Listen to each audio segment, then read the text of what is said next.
আজকের গল্প প্রদীপ চট্টোপাধ্যায়ের লেখা সুইসাইড স্পট। লাচেনে সেই যে পৌঁছেছিলাম সেই থেকে বৃষ্টি পিছু ছাড়েনি। সারা রাত সকাল সন্ধ্যা বৃষ্টি ঝরেই চলেছিল। লাচেন থেকে আমরা যাব গুরুদোংমার। সেখানের স্বর্গীয় দৃশ্য দেখে আবার ফিরব লাচেন। রাত কাটিয়ে ফিরব গ্যাংটক। গুরুদোংমার যাবার সময় সমানে বৃষ্টি আর বৃষ্টি। তবে মূল জায়গায় কোনো বৃষ্টি হয় না, শুকনো খটখটে। ওখানে তো গাছপালার বালাই নেই, শুধু রুক্ষতা। এই যা ভরসা ছিল। আমাদের চালক ছিড়িং বললেন, চিন্তা নেই দাদা, এখানে বৃষ্টি যতই থাক ওখানে রোদ্দুর পাবেন, পাবেন মনোরম বরফ। অনেক ভোরে বেরিয়ে আমাদের গাড়ি ছুটে চলেছে। তবে দুর্দান্ত গতিতে এসব জায়গায় তো গাড়ি ছুটতে পারে না, কারণ পাহাড়ি রাস্তা, বৃষ্টি, কুয়াশা আর দুপাশে অতল খাদ, আর যে কোনো মুহূর্তে ধস নামার আতঙ্ক। তাই গাড়ি চালাতে হয় সাবধানে। একটু অন্যমনস্ক হলেই ভবলীলা সাঙ্গ। পাহাড়ের সঙ্গে গা জোয়ারি চলে না, তার বশেই মানুষকে যেতে হয়, নইলেই বিপদ। বৃষ্টির বিরাম নেই, কুয়াশার বিরাম নেই, তবু ছিড়িং গাড়ি চালাচ্ছে হাতের জাদুতে। এমন একটা পথ দিয়ে চলেছি যেখানের দুপাশে সুউচ্চ পাহাড় আর জঙ্গল। এমন এমন সংকটময় জায়গা যে কোনো মুহূর্তেই ধস নেমে গাড়ি শুদ্ধ আমাদের অতলে নিপাত করে দিতে পারে। তার উপর বিরামহীন বৃষ্টি, কুয়াশা মিলেমিশে কে বলবে সেই সময় সকাল। গাড়ি চালাতে চালাতে একটু স্লো করে ছিড়িং বলল, এই স্পটটা দেখে রাখুন, ফেরার সময় গাড়ি থামিয়ে আপনাদের নিয়ে যাব। গাড়ি স্লো হওয়ায় আমরা স্পটটা দেখতে পেলাম। পাহাড়ের ফাঁকে একটা চাতাল মতন জায়গা, চারিদিকে ঘন জঙ্গল রয়েছে, এইটুকুই যা। কৌতূহলে আমরা জিজ্ঞেস করলাম, ছিড়িং, ওখানে কি আছে? ছিড়িং বলল, এখন নয়, যাবার সময় দেখিয়ে বলবো। আমার গাড়িতে যারা যায় অনেক সময় তাদের দেখাই, আপনাদেরও দেখাবো। বৃষ্টি হয়েই চলেছে, কুয়াশা অত্যধিক বেড়ে গেছে। সংকটময় পথ ছেড়ে গাড়ি আরও ওপরে উঠেছে। ভাবনাটা তাই আমাদের মনে স্থায়ী হলো না, কারণ তখন আমরা শুধু গুরুদোংমার দেখার নেশায় মত্ত। দেখা হলো চমৎকার দৃশ্যপট, যেন স্বর্গে বিচরণ করছিলাম আমরা। ঈশ্বর কেন যে এমন দুর্গম স্থানে সব সৌন্দর্যের মেলবন্ধন ঘটিয়ে রাখেন তা চিরকাল রহস্যই রয়ে গেল। এখানে আবার সকাল 11টার পর থাকা অসম্ভব, এবং থাকতেও দেওয়া হয় না।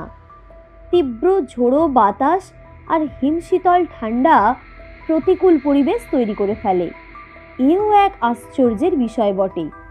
বিহ্বল হওয়া সৌন্দর্য বোধহয় বেশিক্ষণ ভোগ করা যায় না। এবার নামার পালা।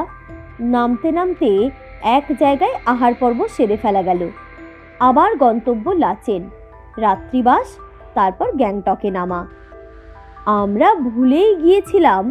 ছিড়িং বলল, এবার আমরা নামছি, সেই স্পটটা আপনাদের দেখাবো।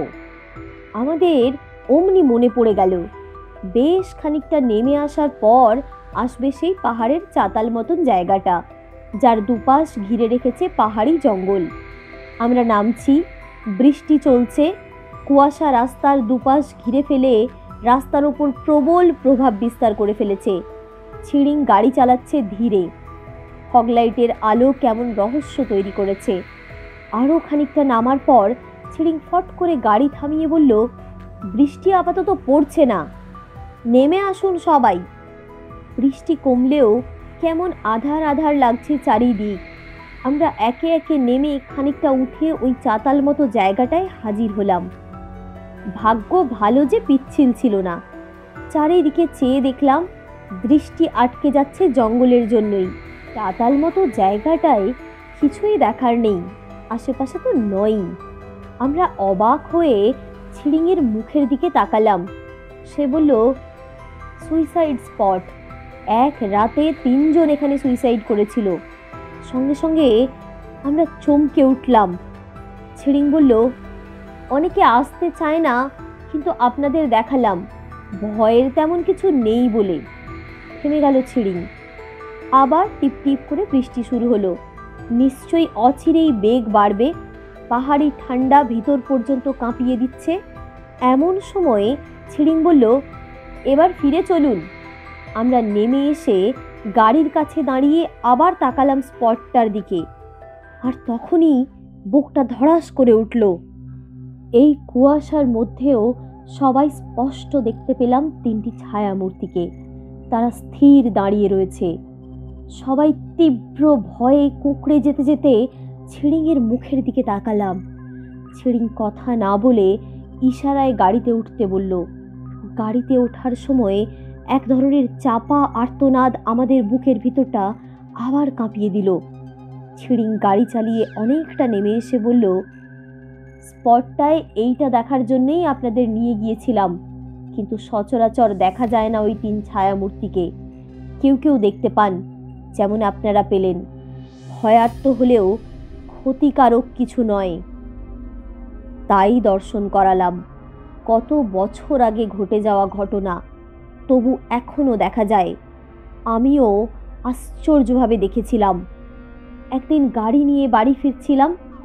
আর একটু ওপর দিকে আমার বাড়ি। তখনও সন্ধ্যা হতে বাকি। হঠাৎ গাড়ি থামিয়ে দিলাম একটা আর্ত চিৎকার শুনে। শব্দ অনুসরণ করে ওদিকে তাকাতেই ওই দৃশ্য দেখতে পেলাম। কয়েক মিনিটের জন্য আমি ভয়ে শক্তি হারিয়েছিলাম, কিন্তু কোনো ক্ষতি না হওয়ায় প্রবল সাহস পেয়ে গাড়ি চালিয়ে শেষ পর্যন্ত বাড়িতে পৌঁছেছিলাম। সেই থেকে মনস্থির করি ট্যুরিস্ট বুঝে স্পটটায় নিয়ে যাব। অনেককেই নিয়ে গেছি, আপনাদেরও দেখালাম। তবে কারা কী কারণে সুইসাইড করেছিলেন তা আজ আর জানা যায় না। আমরা বাক্যহারা হয়ে শুনছিলাম। ছিড়িং বলল, এখনও এসব ঘটে। অনেকেই বিশ্বাস করেন না, আমি করি বলেই দেখাই। অতৃপ্ত আত্মার বোধহয় মুক্তি হয় না। ওর কথা শুনে আমাদের সঙ্গী অনুপম বললেন, হয়তো হয় না বা হয়, কিন্তু তাদের অস্তিত্ব থাকে এটাই প্রমাণ হলো। আমি এসব বিশ্বাস করি না ঠিকই, তবে এই ঘটনা আমি বিশ্বাস করতে বাধ্য হলাম নিজের চোখে দেখে। নির্বাক হয়ে আমরা যখন লাচেনে ফিরলাম তখন বেশ রাত হয়ে গেছে। গাড়ি নামছে, এখনো বেশ খানিকটা পথ। আবার বেগে বৃষ্টি ঝরছে। আমরা কেউ কোনো কথা বললাম না। মনের ভিতর তোলপাড় নিয়ে চুপ করে রইলাম।